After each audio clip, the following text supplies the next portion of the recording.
Right, the practical section. Here are 4 tools you can take into your very next audition or self-tape.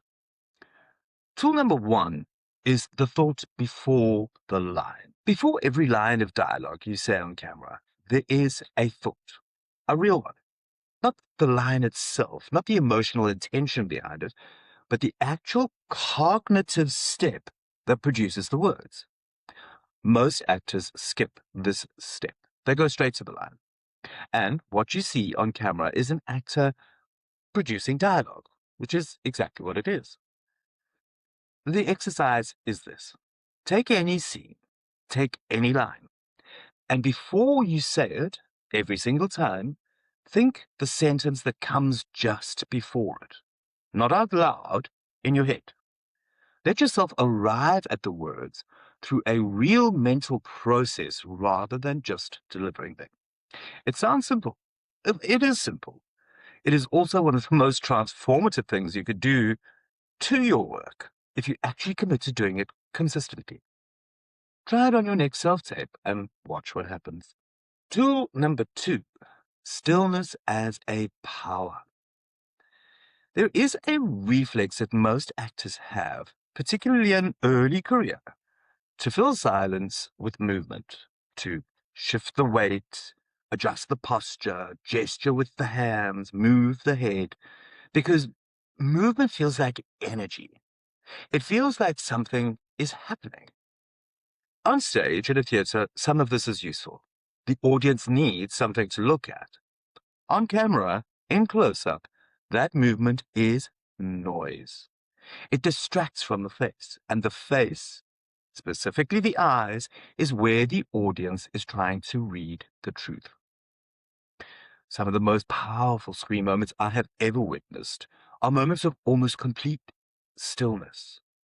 An actor, a camera, a thought. That's it. And it's devastating because you can see every single thing happening inside them. The practice on your next self-tape. Film a take where you consciously resist the impulse to move. Keep your weight settled. Let your hands be still and allow the stillness to hold the emotion rather than trying to express it physically. You'll probably hate it on first watch, but do it again. It will start to feel like breathing. Tool number 3, breath as punctuation. The breath is one of the most powerful tools available to you on camera and one of the most consistently ignored. Not the breath work of the voice teacher, the natural involuntary breath that your body takes before you say something true. In life, we breathe before we speak. The breath is part of the thought. It is the body preparing to express something. In performance, actors frequently hold their breath before a line, or take a controlled technical breath that has no emotional content. And the camera sees this. It sees the difference between a breath that means something and a breath that is simply air management. Next time you're doing a self-tape, run the scene and pay no attention to your breath at all. Just let it do what it does, and you'll be surprised how much life it brings to the pauses.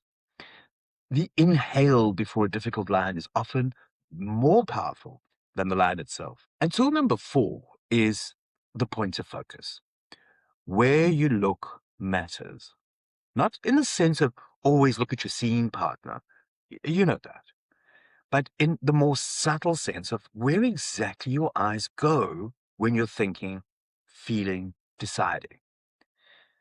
In life, when we're processing something emotionally complex, our eyes move. They go somewhere specific, sometimes up and to the right when we're constructing a thought, sometimes down when we're accessing a feeling, sometimes straight ahead into the middle distance when we're overwhelmed. Look, these are not universal rules. Everyone's eye movements are their own, but they are consistent within a person. And they are one of the primary ways that audiences read interiority on camera. When an actor's eyes are fixed, glazed into the middle distance stare they've decided represents emotional depth. The camera sees a closed door. When an actor's eyes are genuinely moving in response to thought, the camera sees a living interior. So, here's the exercise. Run a monologue and don't control your eye focus at all. Let it go where it goes. Uncomfortable? Good. That discomfort is usually authenticity announcing itself. I hope that was useful to you.